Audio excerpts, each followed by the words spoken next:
Welcome back guys. आज हम बात करेंगे बीपीटी फर्स्ट ईयर स्टूडेंट्स। सबसे पहले जो सब्जेक्ट है वो हमारा है एनाटॉमी। तो बहुत सारे स्टूडेंट्स गलती करते हैं, एनाटॉमी को हल्के में ले लेते हैं। सोचते हैं कि एनाटॉमी है, इजीली निकल जाएगा। बट एनाटॉमी ही बहुत ज़्यादा डिफ़िकल्ट है, क्योंकि इसमें आपको थ्योरी तो लिखनी है, साथ ही साथ में आपको उतने ही डायग्राम्स भी बनाने हैं। तो एज़ कम्पेयर एनाटॉमी हार्ड है, बट बहुत सारे स्टूडेंट इसको हल्के में लेते हैं और इसकी प्रिपरेशन अच्छे से नहीं कर पाते हैं। ठीक है, अब बात करें कि इसकी तैयारी कैसे करनी है हमें। तो एनाटॉमी के 4 वॉल्यूम्स हैं, अपर लिम एंड थॉरैक्स। ठीक है, सेकेंड वॉल्यूम में हमारा लोअर लिम और एब्डोमेन है। जो थर्ड वॉल्यूम उसमें हेड एंड नेक है, और जो चौथा वॉल्यूम वो न्यूरो एनाटॉमी है। ठीक है, अब इसको पढ़ना कैसे है। जैसे बहुत सारे स्टूडेंट्स गलतियां करते हैं, वो ये गलती करते हैं कि जैसे 4 वॉल्यूम है, उन्होंने एक वॉल्यूम को बहुत अच्छे से पढ़ लिया। ठीक है, दूसरा वॉल्यूम बहुत ही कम पढ़ा, तीसरा वॉल्यूम भी बहुत कम पढ़ा। ठीक है, तो वो सोचते हैं कि हम इतना पढ़ के भी निकाल सकते हैं, लेकिन नहीं, ये नहीं है। क्योंकि आपके 4 वॉल्यूम हैं और एक वॉल्यूम आपने बहुत अच्छे से पढ़ लिया, उससे आने ही क्वेश्चन कितने हैं, मुश्किल से 1-2, लेकिन बाकी जो क्वेश्चन है वो अदर अदर वॉल्यूम से आने हैं, है ना। और यदि आपके वो वॉल्यूम सही नहीं है, ठीक है, वो यदि वो वॉल्यूम आपने अच्छे से नहीं पढ़ा है, ठीक है, तो आपको बहुत ही ज़्यादा नुकसान पहुंचाएगा। ठीक है, और मैं बात करूं एमपी यूनिवर्सिटी के एग्ज़ाम पैटर्न की, तो इसमें 10 क्वेश्चन जो होते 2 नंबर के आते हैं, और 5 क्वेश्चन 10 नंबर के आते हैं, और 2 क्वेश्चन आते हैं 15 नंबर के। तो इस तरीके से 100 नंबर का ये पेपर आता है। ठीक है, अब इस पैटर्न में यदि आप कोई एक वॉल्यूम पढ़ते हैं, है ना, और उस वॉल्यूम से यदि आपके एक्सपेक्टेड क्वेश्चन नहीं आ पाएंगे, तो आप फेल हो सकते हैं। यदि हम क्वेश्चन डिस्ट्रीब्यूशन की बात करें या फिर नंबर ऑफ क्वेश्चंस की बात करें, तो जो अपर लिम हमारा अपर लिम और थॉरैक्स है, इससे 3 क्वेश्चंस आते हैं। 2 क्वेश्चन आते हैं 10 नंबर के, और एक क्वेश्चन आता है 15 नंबर का। ठीक है, अब जो 2 क्वेश्चन है 10 नंबर के, वो एक अपर लिम से और एक थॉरैक्स से आता है, और जो 15 नंबर का मार्क्स है का क्वेश्चन है, वो किसी से भी आ सकता है, चाहे वो अपर लिम का दे सकता है या फिर थॉरैक्स का, कोई भी एक क्वेश्चन वो 15 नंबर में डाल देता है। ठीक है, अब लोअर लिम की बात करें, लोअर लिम से भी सेम पैटर्न है।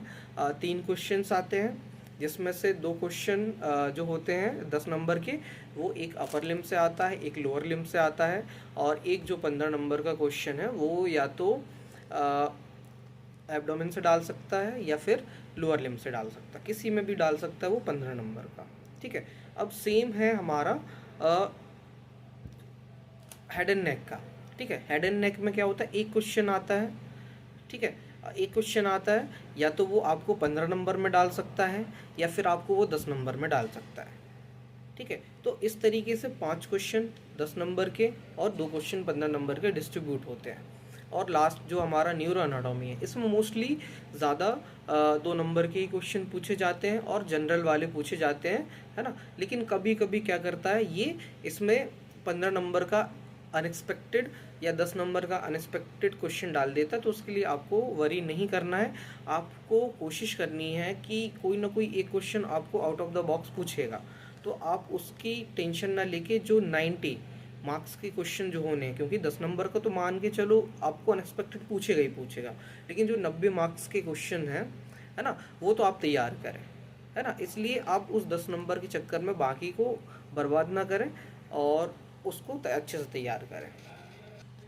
ठीक है, और जो नंबर ऑफ क्वेश्चन डिस्ट्रीब्यूशन है वो आपको स्क्रीन में दिख जाएगा कि किस तरीके से करते हैं। हाँ, उसमें थोड़ा सा आगे पीछे हो सकता है, ये मेरे पर्सपेक्टिव से है। और यदि आप पिछले 5 साल 10 साल के क्वेश्चन पेपर्स उठा के देखेंगे, तो आपको सेम पैटर्न या फिर सेम चीज़ ही मिलती है। और मैं आपको बता दूं कि 75% क्वेश्चन ईजी ही आते हैं, लेकिन आप करते क्या हैं, आप बहुत ही ज़्यादा हार्ड पढ़ते हैं, जिस कारण से आपका जो इजी है या फिर जो बेसिक्स है वो छूट जाता है, और उस कारण से आपको ये बहुत ज़्यादा टफ लगने लगता है। और यदि आप लोगों को इम्पॉर्टेंट क्वेश्चंस, हर वॉल्यूम से कौन कौन से इम्पॉर्टेंट क्वेश्चंस हैं, यदि आपको वो जानना है, आप मुझे डीएम कर सकते हैं। मार्क्स के क्वेश्चन पूछे जाते हैं, वो आपका जो जनरल नॉलेज होता है, आपकी जो एकेडमिक होती है, आपका जो आपने लास्ट ईयर पढ़ा हुआ होता है, पूरे साल भर पढ़ा हुआ होता है, उसी का ही जो नॉलेज होता है वो आपको 2 नंबर में पूछा जाता है। तो कोशिश करें कि आप ज़्यादा से ज़्यादा उस चीज़ को याद रखें, नॉलेज लें और बेसिक्स क्लियर करें, तो आपके 2 नंबर्स के क्वेश्चन इजीली आप कर पाएंगे। और एक बात और कि बहुत सारे स्टूडेंट्स हैं, पर बहुत सारे जो फ्रेंड्स होते हैं या फिर कुछ सीनियर्स होते हैं जो आपको कहते हैं कि इतना क्यों पढ़ रहे हो, हम तो एक दिन पहले पढ़ के या फिर एक रात पहले पढ़ के हमने पेपर पास कर लिया। तो आप उनकी बातों में ना आए, ठीक है। हर एक स्टूडेंट यूनिक होता है, उसकी कैपेबिलिटी अलग होती है, उसकी मेमोरी पावर अलग होती है, याद रखने की क्षमता अलग होती है ना। तो आप कोशिश करें, यदि आप बार बार भूल जा रहे हैं या फिर आपको चीज़ें याद नहीं रख पा रहे हैं, तो उसको मल्टीपल बार रिवीजन करें, मल्टीपल बार उसको रिवाइज करें, मल्टीपल बार उसको लिख लिख कर देखें। क्योंकि आज आप पढ़ते हैं, 2 दिन बाद वो सफाया हो जाता है, कुछ भी याद नहीं रहता है ना। तो ये इकलौते आप नहीं हैं, हर मेडिकल स्टूडेंट के साथ होता है। कुछ एक दो स्टूडेंट होते हैं, कुछ स्टूडेंट होते हैं जो एक बार पढ़कर अच्छी मेमोरी होती है जिनकी, या फिर अच्छी कैपेबिलिटीज़ होती हैं, वो एक बार पढ़ के एग्ज़ाम क्लियर कर लेते हैं, है ना।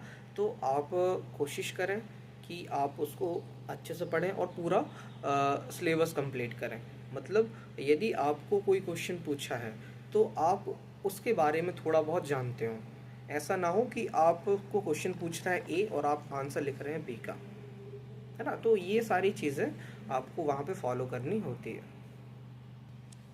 और एक चीज़ और कि एग्ज़ाम पास करना कोई बड़ी बात नहीं है ना। बस बड़ी बात ये है कि आप उस चीज़ को, जब आप उस चीज़ को कंप्लीट कर लेंगे, आप एक फिजियोथेरेपिस्ट बन जाएंगे, उसका इम्प्लीमेंटेशन अपने क्लिनिक्स में, अपने पेशेंट्स में कितना ज़्यादा आप कर रहे हैं, ये आपके लिए इम्पॉर्टेंट है ना। एग्ज़ाम पास करना कोई बड़ी बात नहीं है, बस आपको उस चीज़ को अपने ऊपर या अपने माइंड में रखना है और अपने पेशेंट के ऊपर अप्लाई करना है। ये आपके लिए ज़्यादा ज़रूरी है और आपको अच्छा एक नॉलेजेबल और एक अच्छा इंटेलेक्चुअल और इंटेलिजेंट या नॉलेजेबल फिजियोथेरेपिस्ट बनना है।